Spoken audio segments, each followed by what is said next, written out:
तो कैसे हैं दोस्तों, आप सबका फिर से एक बार स्वागत है हमारे यूट्यूब चैनल और ओन में। दोस्तों, जैसा कि हमने आपसे वादा किया था कि हम उर्दू सहायक अनुवादक के लिए उर्दू ग्रामर पढ़ेंगे, तो उर्दू ग्रामर पढ़ने के लिए हमें सबसे पहला पत्र जो था और उसमें पहला चैप्टर जो था वो वाहिद व जमा का था।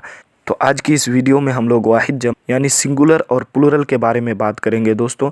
तो दोस्तों, आगे बढ़ने से पहले फिर एक बार आपसे निवेदन है कि अगर आप हमारे चैनल में नए हैं तो हमारे चैनल को ज़रूर सब्सक्राइब कर और साथ ही बेल आइकन को भी दबा लें ताकि हमारी वीडियोस सबसे पहले आपको पहुंचे, और अपने दोस्तों के साथ लाइक और शेयर करना ना भूलें दोस्तों। चलिए आगे चलते हैं दोस्तों।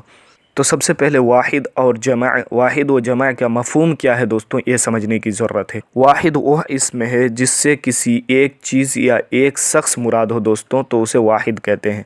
जैसे मस्जिद, घड़ी, घोड़ा वगैरह। तो दोस्तों, इन सारी चीज़ों में मस्जिद, घड़ी, घोड़ा में आपको समझ में आ रहा है कि इससे एक ही चीज़ मुराद है, यानी एक ही मस्जिद, एक ही घोड़ा या एक ही घड़ी।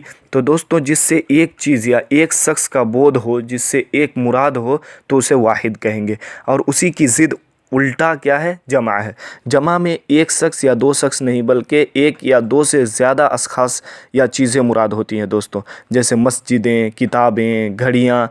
तो आपको इससे समझ में आ रहा है कि मस्जिदें जब हम कह रहे हैं तो मस्जिदें से एक मस्जिद नहीं मुराद है बल्कि कई मस्जिदें मुराद है। तो जिससे ज़्यादा चीज़ें समझ में आए या ज़्यादा अशख़ास समझ में आए तो उसे जमा कहते हैं दोस्त। अब एक अहम चीज़ ये है दोस्तों कि जमा की कितनी किस्में हैं। तो जमा की कुल 4 किस्में हैं दोस्तों। पहली किस्म है जमा सालिम, दूसरी किस्म है जमा मुकस्सर, तीसरी किस्म है जमउल जमा, चौथी किस्म है इसमें जमा। तो पहली किस्म दोस्तों उर्दू ग्रामर में जमा सालिम। जमा सालिम उस जमा को कहते हैं दोस्तों जिसमें वाहिद का वज़न जमा बनाते वक्त सालिम रह जाए, यानी सही सलामत रहे उसका वज़न, वो वज़न टूटे ना दोस्तों। जैसे नाजिर से नाजरीन, मुअल्लिम से मुअल्लिमीन। तो दोस्तों, आप देख पा रहे हैं कि नाजिर ये वाहिद है और उसके आखिर में या नून जोड़ दिया गया है और नाजरीन बना दिया गया है, जिसमें नाजिर में कोई फ़र्क नहीं पड़ा है। नाजिर अपनी जगह पर नून अलिफ ज़ा रा बाकी है दोस्तों, लेकिन उसमें तब्दीली क्या आई है कि या और नून आखिर में जोड़ दिया गया है।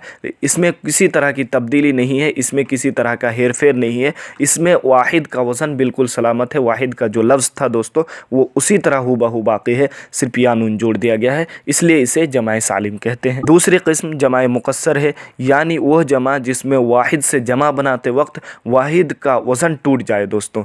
वाहिद का वज़न टूट जाने का मतलब ये है कि उसके बीच में कोई हर्फ दाखिल हो जाए, चाहे उसकी तरतीब में हेर फेर हो जाए या उसकी सूरत में तब्दीली आ जाए या उसमें बाज़ हरूफ की ज़्यादती या उसमें हज़्फ़ हो जाए दोस्तों, तो इस तरह से जमा बनाया जाता है। जैसे आप देख पा रहे हैं कि इल्म से उलूम।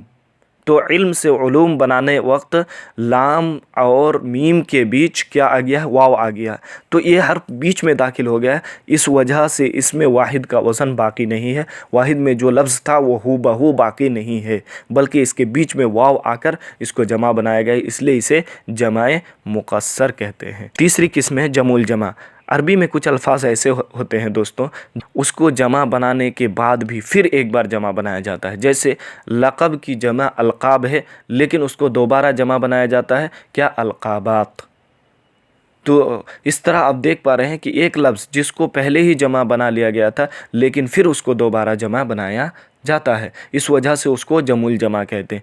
चौथी और आखिरी किस्म ये है इसमें जमा, यानी वो इस्म जिसमें इन तीनों सूरतों के अलावा कोई ऐसी भी सूरत पाई जाए जो इस सूरत में हो, इस चीज़ में हो, तो उसको इसमें जमा कहते हैं। अब दोस्तों, जो सबसे अहम चीज़ है और जो सबसे इम्पॉर्टेंट चीज़ है उसके बारे में हम लोग बात करेंगे, यानी वाहिद से जमा किस तरह से बनाया जाए। वाहिद से जमा बनाने के कवायद और ज़वाबित क्या हैं और रूल्स क्या हैं, हम इसके बारे में बात करेंगे। तो सबसे पहले बात करेंगे दोस्तों कि अगर इस्म मुज़क्कर है। दूसरे शिक में बात करेंगे हम लोग दोस्तों कि अगर इस्म मुअन्नथ है यानी फेमिनिन जेंडर है तो उसमें हम लोग किस तरह से जमा बनाएंगे। तो सबसे पहले हम लोग मुज़क्कर की बात करेंगे। तो इसमें नंबर 1 ये है कि अगर इस्म के आखिर में अलिफ या हा हो तो ऐसी सूरत में उसे याए मजहूल से बदल लेते हैं। जैसे घोड़ा से घोड़े, कुत्ता से कुत्ते, बंदा से बंदे, लड़का से लड़के, पर्दा से पर्दे, अज़दहा से अज़दहे वगैरह। यानी अगर किसी इस्म के आखिर मुज़क्कर اسم کے آخر میں الف یا ہا ہو، ایسی صورت میں اس الف یا ہا کو یا مجہول سے بدل دیا جاتا ہے، یہ سے بدل دیا جاتا ہے۔ جیسے کتا الف ہے تو اس الف کو یا مجہول سے بدل دیجئے تو کیا ہو جائے گا؟ کتے۔ دوسری قسم ہے اگر اسم کے آخر میں الف اور نون ہو تو پھر اس صورت میں حمزہ یا اور نون گنہ سے بدل دیتے ہیں، جیسے دھواں سے دھوئیں، رواں سے رویں، کنواں سے کنویں وغیرہ۔ تیسری قسم ہے جن اسموں کے آخر میں مندرجہ بالا علامتوں میں سے کوئی علامت نہیں پائی جاتی ہو تو ان کے واحد جمع کی صورت یکساں رہتی ہے، جیسے درخت ہرا ہو گیا، درخت ہرے ہو گئے، شہر آباد ہو گیا، شہر آباد ہو گئے، ڈاکو مارا گیا، ڈاکو مارے گئے۔ یعنی مندرجہ بالا صورتوں کہنے کا مطلب یہ ہے کہ اوپر جو دو صورت بیان ہوئی ہے دوستوں، ان دونوں صورت میں سے کوئی صورت اگر نہیں پائی جاتی ہے تو اس میں جمع کی صورت وہی رہتی ہے۔ قسم ہے بعض صورتوں میں کنواں جمع کنویں اور کنووں، دھواں کی جمع دھوائیں اور دھوؤں، اور گایوں کی جمع گایوں ہوتی ہے دوستوں، یعنی جمع الجمع جس طرح ہم لوگ بیان کر کے آ چکے ہیں۔ اب مؤنث اسموں کے لیے کیا ہے، یعنی اگر اسم مؤنث ہو تو اس میں کس طرح جمع بنایا جاتا ہے؟ تو پہلا قاعدہ یہ ہے اگر اسم کے آخر میں یا ہو یا الف ہو تو ایسی صورت میں صرف نون غنہ، اور اگر یا معروف ہو تو ان الف نون غنہ کا اضافہ کر دیتے ہیں، جیسے چڑیا سے چڑیاں، کہانی سے کہانیاں، لڑکی سے لڑکیاں، گڑیا سے گڑیاں۔ دوسرا قاعدہ یہ ہے کہ اگر اسم کے آخر میں نون ہو تو یا اور نون غنہ، اور اگر واو الف حمزہ واو یا الف ہو، حمزہ یا نون غنہ کا اضافہ کرتے ہیں، مثلا دلہن سے دلہنیں، پڑوسن سے پڑوسنیں، آرزو سے آرزوئیں وغیرہ۔ تیسرا قاعدہ ہے بعض اسموں کے آخر میں یا اور نون غنہ کا اضافہ کر دینے سے جمع بن جاتی ہے، جیسے کتاب سے کتابیں، خبر سے خبریں، میز سے میزیں، عورت سے عورتیں، بھینس سے بھینسیں، گائے سے گائیں وغیرہ دوستوں۔